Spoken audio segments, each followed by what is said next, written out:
So here we go, welcome into the ace match. And the scoreboard disappeared. There we go. So you should see the ace scores cycling down on the bottom. That's the big change I made. I was trying to think of how cute to do it, but that'll work. So it should be cycling through on the bottom. Now time to introduce our players for the Platinum Ace match. The team's tied at 3 games apiece. And spawning up here in the upper left-hand corner of GSL in Entombed Valley. In the teal color for Guns and Roaches, it's StalkeR. StalkeR's playing Terran for some reason. We'll let it slide this time. And spawning down here in the lower left-hand corner, the team captain trying to do it himself for the King's Men. Can he win the ace match? It is Kiastu. I really hope I'm pronouncing that right. I think it's Kiastu. If I'm wrong, somebody will probably correct me eventually. So Kiastu versus StalkeR in game number 7, Platinum Ace match. It's a best of 3, and we're starting here on GSL Entombed Valley. Basically, the only difference, I don't even know if it's a difference anymore between this and the latter version, but you can't spawn horizontally with your opponent, so Kiastu couldn't have his opponent spawn down here. He's actually going to scout there anyway, unfortunately.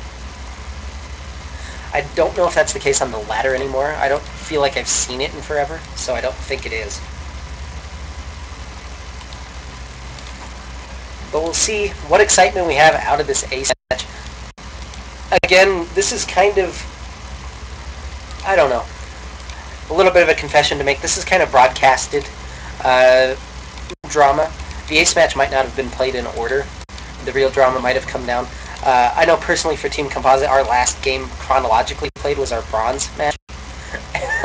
And that might have been a lot of drama on our bronze player.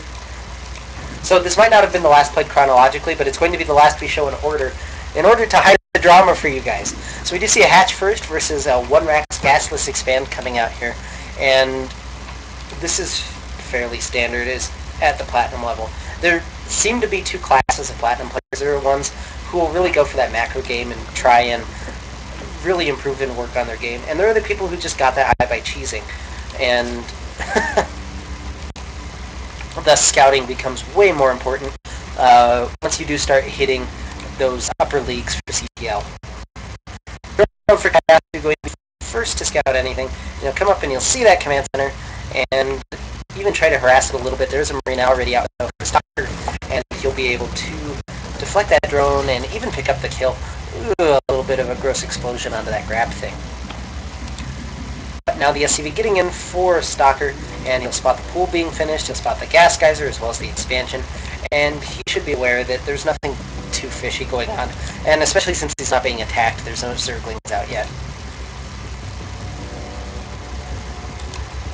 And so the macro game begins in ace match game number 1. I hope you all enjoying the cast. My name's Meristematic. If you're just joining us, please follow me on Twitch TV back below this cast, I guess. I will upload every game to YouTube pretty quickly as soon as I can. It'll probably hit tomorrow on YouTube. My YouTube channel is youtube.com/MeristematicSC. Unfortunately, Meristematic was taken for some reason. I'd also love your feedback, if you will. You probably have ways to contact me if you're watching this. You can find me in-game. You can even send me an email at meristematic.sc@gmail.com. Again, my affiliation with CTL, I'm team captain and the player for Team Composite.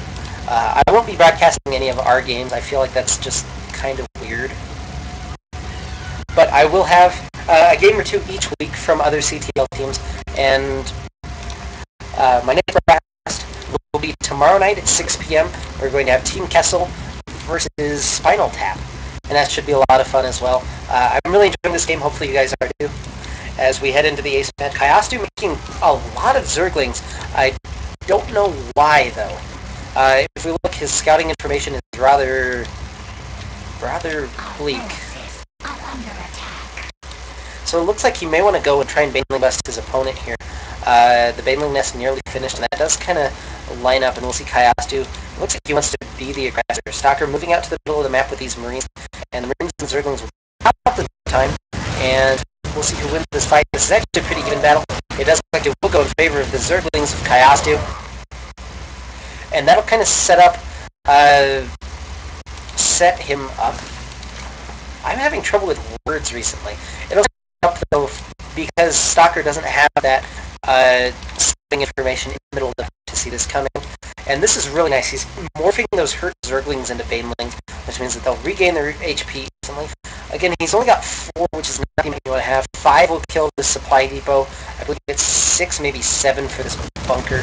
Although it does have the same number of hit points, so I guess it's all for the bunker. I'm a Terran player, so you probably know that. We do see 5 more on the way. That'll bring this total up to 9, and this is going to be a Baneling bust. So this game will end very, very shortly, or at least it'll give a massive advantage to one player. StalkeR doing a good job. He's getting 2 bunkers up, but he doesn't have the depth to the wall in, because 5 Banelings can just detonate that.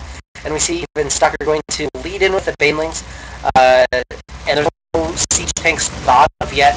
And the bust at the front, bust down one of the bunkers. He'll get all the Marines, and this bunker is going to be forfeit. There's SCVs here to defend.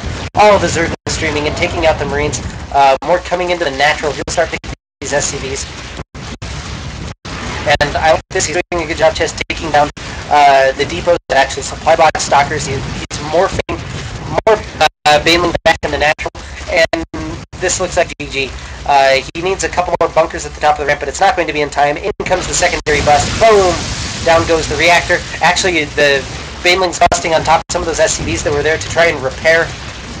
And this looks like it for game number 1. Kiastu catching his opponent off guard with that Baneling bust. It looks like StalkeR had an idea that was coming, but he didn't quite get up the ideal amount of buildings. Usually you want more ear wall than length. Makes sense. And you really want siege tanks. And as we see, he even used the reactor to try and get out medevacs, which aren't going to help too much in that situation. So, game 1 goes to Kiastu, the Zerg player from the King's Men. And we'll head in very quickly into game number 2 of this ace match. Don't go anywhere. Guns and Roaches and the King's Men tied up at 3. Kiastu leading 1-0.